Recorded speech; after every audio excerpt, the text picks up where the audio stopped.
Welcome to our new and improved studio because you were here last year. We got a bit of a renovation. How you been, man? I've been doing good.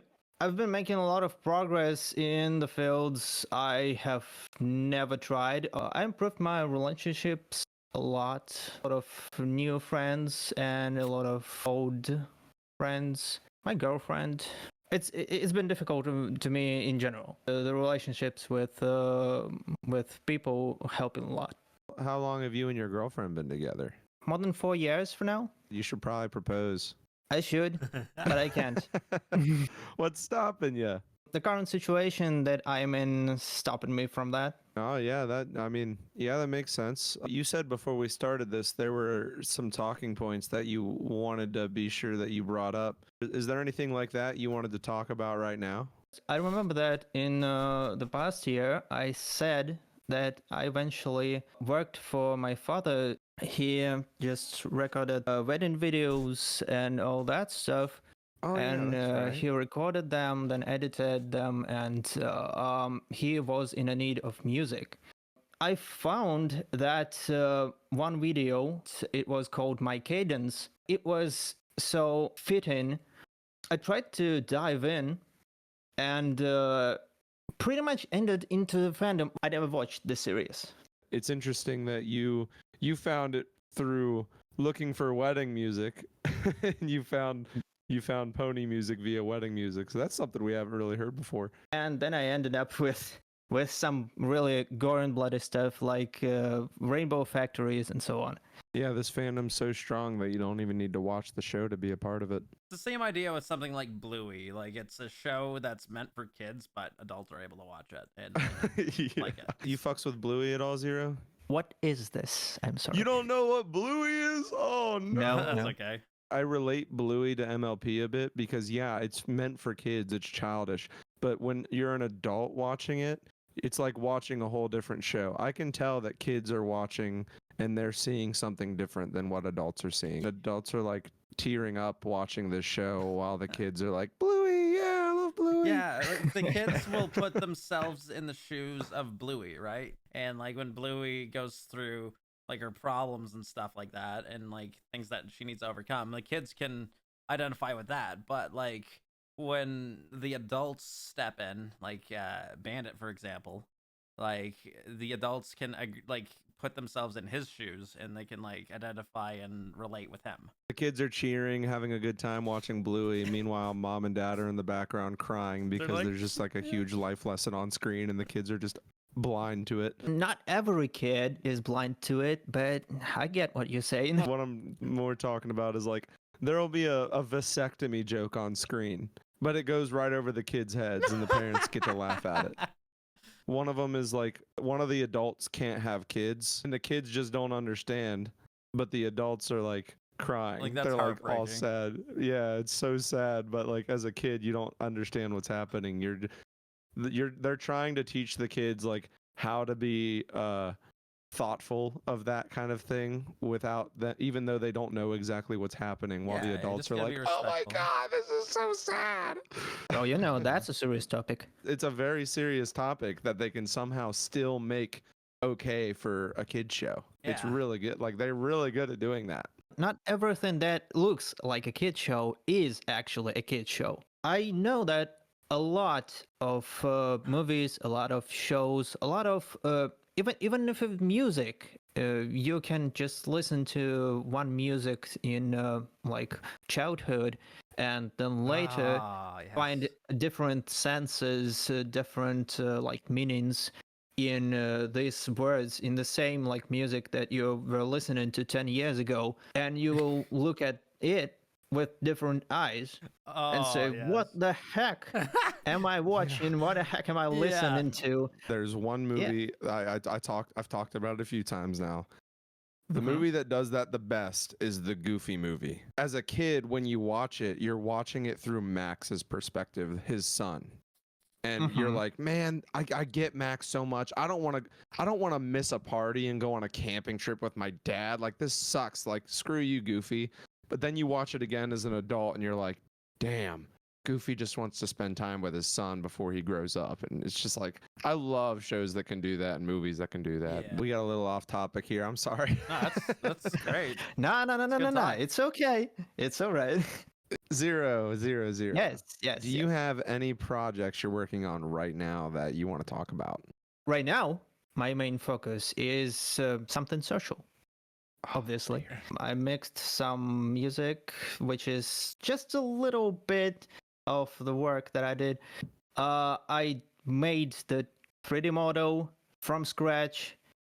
Thank you, Arcane Mist, for your art. I did rigging of that model so it moves, and you will see it later. I was working on disassembling it and then assembling it for the intro. So I really hope you like it. I want everyone to just slow down for a second and look around. Look at the screen. Everything that's happening. There's all these people that put a lot of work into, and like just think about like the amount of time and effort it takes to do those things. So like when Zero's like he's talking about this 3D model that's going to be shown on the screen when he's performing, just like look at that and think like what it took to make that. The things that you wouldn't think that like take all this effort, they do. So yeah, they do. I didn't want them to be AI generated or anything.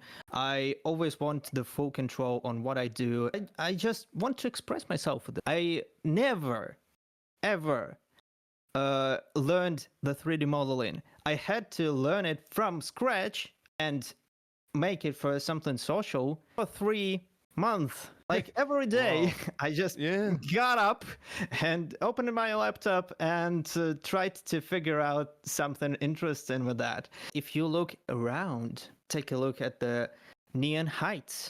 This is also an insane amount of work of an insane amount of people. And I'm really grateful for that. Thank you. yeah, I mean, I must say the build isn't even done yet when at the time that we're recording this interview. And from what I'm looking at, like they did this in what, a week and a half? Shout out to Gummy. I will say the first year I was more involved with building, but this year I backed up. I don't have the time. They're doing great without us. But it's okay. Me and Maple still get to take all the credit. No, come on, man. I'm just joking. I'm just joking. Awful.